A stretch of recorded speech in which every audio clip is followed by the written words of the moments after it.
We're really pleased to announce that the city has expanded the curbside yard waste collection program.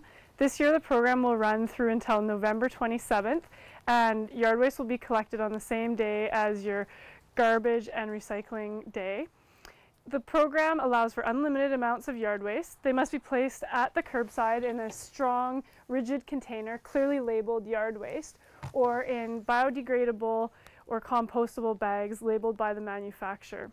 You can include leaves, prunings, and twigs. If you have sticks, we ask that they be bundled together and be no longer than about 90 centimeters and about 3 inches wide.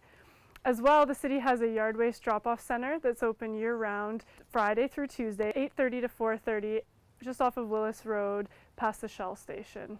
For more information, see www.campbellriver.ca.